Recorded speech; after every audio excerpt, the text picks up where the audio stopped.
Camarazi liberali, înaintea marii bătălii care va duce la victoria Partidului Național Liberal pentru România.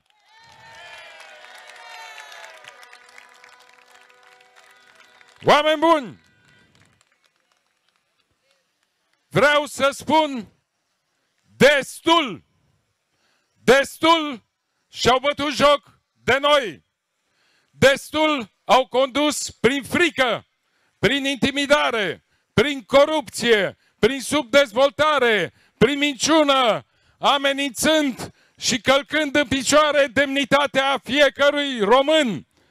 În fiecare județ din România trăiesc români care merită respectați și noi, Partidul Național Liberal, garantăm că fiecare român va fi respectat, că niciunui român nu îi va mai fi călcată în picioare demnitatea, că fiecare român va avea o șansă în viață, că fiecare român, prin talentul lui, prin pregătirea lui, prin educația lui, prin capacitatea de a izbândi, va reuși în viață, sprijinit de toate autoritățile statului.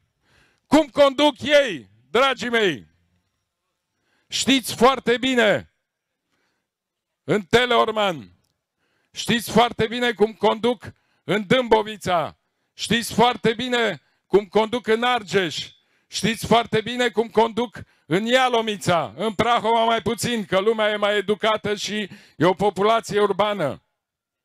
Își bat joc de oameni, îi sperie pe toți oamenii care au o frică față de Dumnezeu, îi sperie că nu le mai dau ajutoare sociale, îi sperie că le închid magazinele, îi sperie că nu le mai dau subvenția de la APIA, îi sperie că nu le mai dau ajutorul pentru persoanele cu dizabilități, îi sperie că nu o să mai primească pensia.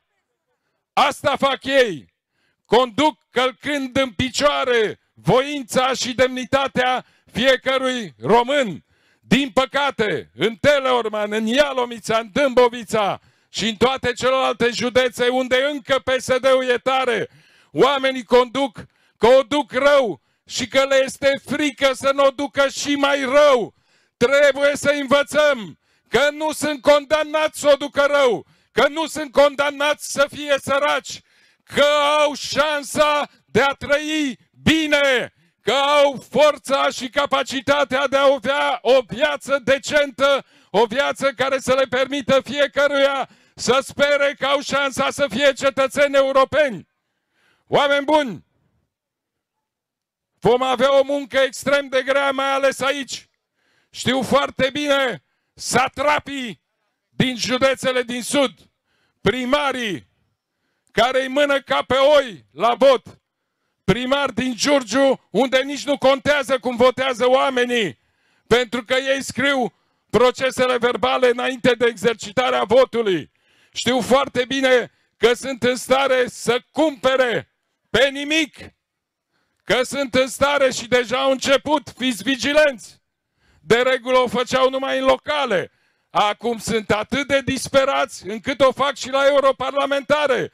Plătesc datoriile de pe caiet și îi pun pe oameni să voteze cu ei pentru că îi scapă de datorii. Aduceți-vă aminte ce a făcut? Nici nu știu bine numele. Cum o cheamă pe europarlamentarul care a vrut să fură la vot în Parlamentul European? Grapini! Grapini! Grapini a vrut să fură la vot în văzul întregii Europe! Vă dați seama de ce sunt ăștia capabili în fiecare secție de votare? Cu ochii pe ei și cu parul pe ei, cu plângeri penale la îndemâna fiecărui delegat la secția de votare din partea Partidului Național Liberal. Cum i-am prins că vor să fure, imediat anunțăm poliția, dăm telefon la 112, depunem plângeri penale, să știe clar că oricine vrea să fure nu va scăpa.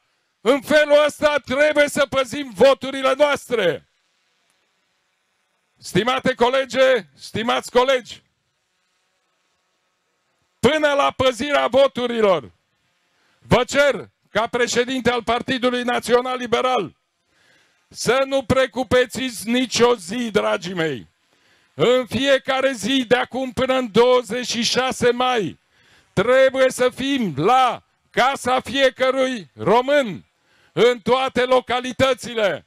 Trebuie să vorbim cu oamenii, să le spunem adevărul, să le spunem că au cu adevărat șansa de a trăi bine, că au șansa de a avea demnitate, de a avea prosperitate, de a fi respectați de instituții publice și mai ales că există un partid care le garantează viitorul copiilor lor aici, în România.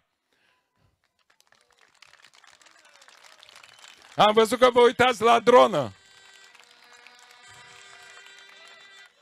Cred că e drona noastră, nu cred că e drona lor.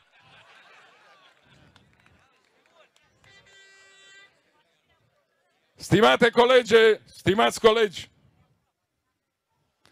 vreau, după această adunare, să facem o plimbare prin Alexandria. Vreau, dragii mei, să vadă toată Alexandria că, deși au încercat să ne țină prizonieri aici, noi suntem oameni liberi, că nu rămânem numai fiecare pe spațiul lui privat și în turnul lui de fildeș, că spațiul public nu e al lor și că avem voința să le arătăm tuturor că România e liberă, că Teleorman nu este liber, că Alexandria nu e a lor, Alexandria e a fiecărui român. Oameni buni, sus baloanele, sus steagurile, sus pancardele, sus vocile, să audă la voi! PNL, victorie! PNL, victorie! PNL, victorie!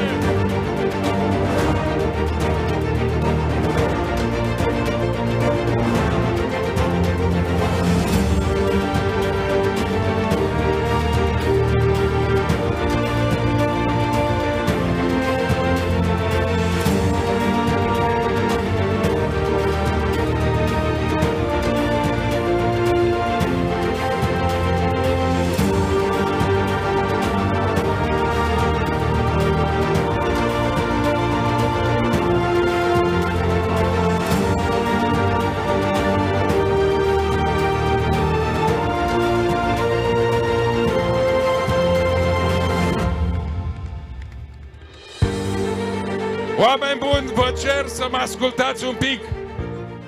În față vom merge împreună cu Rareș Bogdan, cu Siegfried Mureșan, cu Robert Sighiartău, cu Raluca Turcan.